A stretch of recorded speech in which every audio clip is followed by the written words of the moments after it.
Hello students, welcome to your social studies class.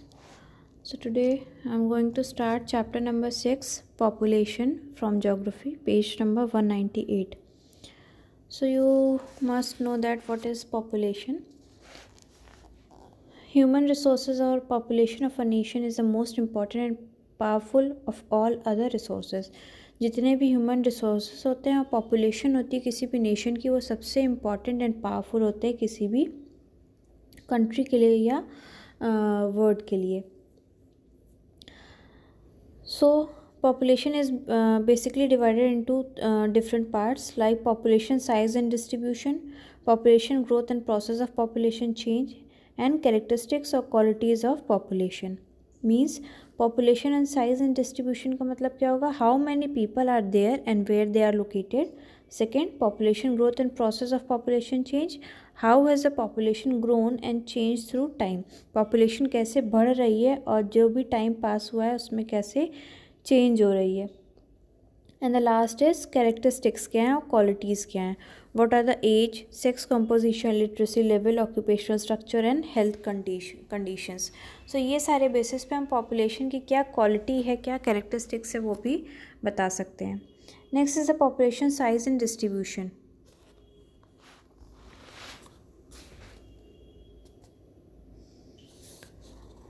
Census is an official enumeration of population done periodically. जो census क्या होता है, जो population रहती है उसको जो पीरियोडिकली टाइम टू टाइम जो काउंट करके एक उसका ग्राफ बनता है, that is known as census. So India में ये फर्स्ट सेंसस कब बना था? In the year 1872. Next is the India's population distribution by density. India की जो पॉपुलेशन ग्रोथ है उसमें डेंसिटी के बेसिस पे भी बताया जा सकता है कि कहाँ पे पॉपुलेशन बहुत हाई है एंड बहुत ज़्यादा लो है. For example, the northern plains and Kerala in south have very high to very high population density because of the flat plains with fertile soil. जहाँ पे लिविंग कंडीशन, एटमॉस्फेयर अच्छा रहेगा, suitable रहेगा, वहाँ पे आपको पॉपुलेशन ज़्यादा मिलेगी in comparison to unsuitable areas. जहाँ पे फ्लैट एरियाज़ होंगे, फर्टाइल सॉइल रहेगा, रेनफॉल अच्छी रहेगी, वहाँ पे उन जगहों पे आपको पॉपुलेशन ज़्यादा देखने को मिलेगी.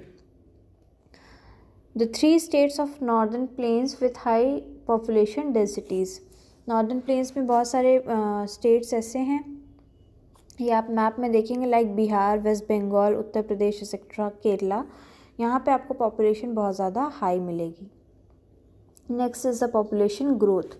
Growth of population refers to the change in the number of inhabitants of the country territory during a specific period of time. For example, say during the last 10 years. Growth of population क्या है? जो number of population है किसी भी country के या territory के, उसमें पासिंग टाइम के साथ क्या चेंजेस आए हैं. जैसे for the last 10 years, 10 years में या 5 years में क्या चेंजेस आए हैं, कितनी ग्रोथ हुई है या कितना डिक्लाइन हुआ है, that is known as population growth और growth of population. Okay. Next is the process of population change and growth. There are 3 main processes of changes of population: birth rate, death rate and migration. population change होने के कोई भी 3 process होते हैं जिसकी वजह से population change होती है. फर्स्ट है birth rate. What is it? Birth rate is the number of live births per 1000 person in a year. जितनी भी बर्थ, लाइव बर्थ हो रही है per 1000 person in a year, that is known as birth rate. It is a major component of growth because in India birth rate have always been higher than death rate. Birth rate सबसे ज़्यादा high होते हैं in comparison to death rate. So what is death rate? Death rate is the number of death per 1000 person in a year. Birth place birth rate क्या हो जाएगा? Live birth कितनी हो रही है per 1000 person in a year. And death rate क्या हो जाएगा? Death per 1000 person in a year, कितनी डेथ हो रही है. The main cause of the rate of the growth of India's population has been rapid decline in death rates. And the third component is migration. Migration is the third component of population growth. Migration is the movement of people across regions and territories. Migration can be internal or international. So migration क्या है? Better opportunities के लिए जो reason से या cross travel करना, movement होना, या टेरिटरीज़ में जो मूवमेंट होता है, इसकी वजह से भी पॉपुलेशन ग्रोथ में चेंजेस होते हैं. माइग्रेशन टू टाइप्स के होते हैं, internal and international. Internal migration does not change the size of the population. Internal migration की वजह से पॉपुलेशन साइज़ में चेंज नहीं होता है, क्योंकि internal migration with in the country होता है. Okay, but influences the distribution of population within the nation. Migration plays a very significant role in changing the composition and distribution of population. Migration भी बहुत important role play करता है in influencing the distribution of population of the nation. Most migrations have been from rural to urban areas because of the push and pull factor. सबसे ज़्यादा migration कहाँ पे होता है? रूरल से अर्बन एरियाज़ में. और ये किसकी वजह से होता है? पुश एंड पुल फैक्टर्स की वजह से. पुश फैक्टर क्या हो जाएंगी? ऐसी एडवर्स कंडीशंस जब हो जाती है कि जहाँ आप रह रहे हो, जहाँ वर्क कर रहे हो, वहाँ से आपको छोड़ करके बेटर अपॉर्चुनिटीज़ के लिए, बेटर लिविंग कंडीशंस के लिए कहीं और जाना पड़े, that is push factor. And जिस सिटी में आप जा रहे हो, जहाँ पे जो एम्प्लॉयमेंट हो गया, वर्क हो गया, जॉब्स हो गई, जिसकी वजह से आप अट्रैक्ट होकर जा रहे हो, that is known as pull factor. Pull of the cities in term of increase employment opportunities and better living conditions. Rural area से ज़्यादातर लोग पुश होके सिटीज़ की तरफ अट्रैक्ट होते हैं, और सिटीज़ पुल फैक्टर का काम करती है उनको अपनी तरफ अट्रैक्ट करने में. Next is the age composition. The age composition of a population refers to the number of people in different age groups in a country. It is one of the most basic characteristics of a population. Age composition क्या है? ये 3 types में divided है. First, children, generally below 15 years. जो बच्चे 15 years से कम के होते हैं उनको चिल्ड्रेन इस एज ग्रुप में डालते हैं, एज कॉम्पोजिशन में. They are economically unproductive and need to be provided with food, clothing, education and medical care. ये ऐसा एज ग्रुप है जिसमें ये खुद अर्न नहीं कर सकते हैं, कमा नहीं सकते, इकोनॉमिकली अनप्रोडक्टिव होते हैं ये, और इनको स्पेशल केयर की ज़रूरत होती है, food, clothing, education, medical care, ये सारी चीज़ों की. नेक्स्ट एज कॉम्पोजिशन कौन सा हो जाएगा? Working age, that is from 15 years to 59 years.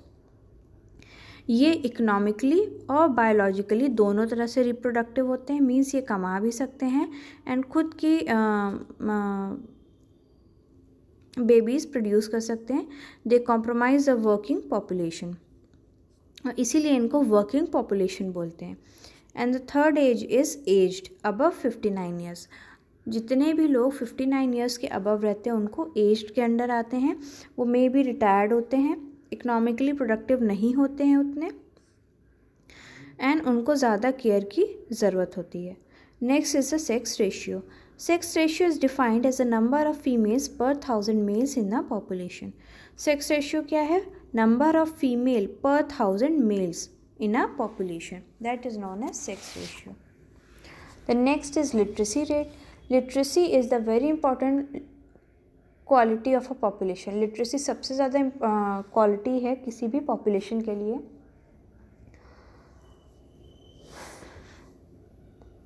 Next is occupational structure. The percentage of population that is economically active in an important index of development. The distribution of population according to different types of occupation is referred to as occupational structure.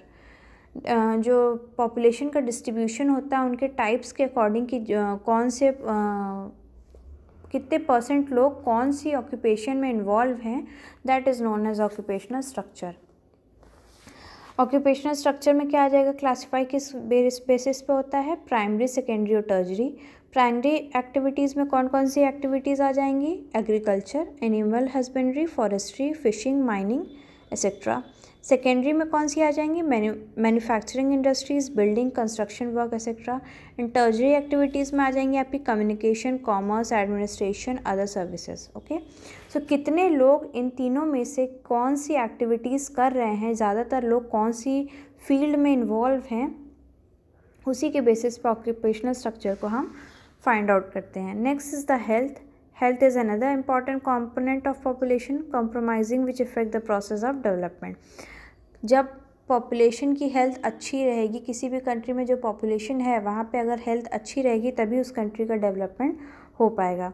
The sustainable improvement is a result of many factors including improvement in public health, prevention of infectious diseases and application of modern medical practices in diagnosis and treatment of ailment। उनको modern facilities मिलनी चाहिए, medical practices अच्छी होनी चाहिए, या जो treatment है वो भी बेटर मिलना चाहिए, और जितने भी इन्फेक्शियस डिजीज़ हैं उनसे भी प्रिवेंशन के लिए टाइम टू टाइम सर्वे के अकॉर्डिंग उनको मेडिसिन एंड ऑल प्रोवाइड की जानी चाहिए। इसी वजह से किसी भी कंट्री की पॉपुलेशन की हेल्थ अच्छी हो सकती है एंड हेल्थ के ऊपर ही डेवलपमेंट बेस्ड है।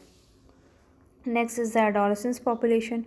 एडोलेसेंस कौन सी एज ग्रुप हो जाएगी? 10 to 19 ईयर्स, जो कि आप एक नॉर्मल वर्ड में टीन एज बोलते हो। So adolescence are generally grouped in the age of 10 to 19 years. They are the most important resource of our future. इस एज ग्रुप को सबसे इम्पॉर्टेंट रिसोर्स माना जाता है हमारे फ्यूचर के लिए, क्योंकि अगर इनकी हेल्थ अच्छी रहेगी, इनका डेवलपमेंट अच्छे से होगा, इनकी लिटरेसी रेट ये लिटरेट रहेंगे तभी हमारा फ्यूचर भी और बेटर हो पाएगा। So nutrition requirements of adolescence are higher than those of a normal children और अडल्ट। जो न्यूट्रिशनल रिक्वायरमेंट होती है एडोलेसेंस में ज़्यादा चाहिए होती है नॉर्मल चाइल्ड से या अडल्ट के कंपैरिजन में।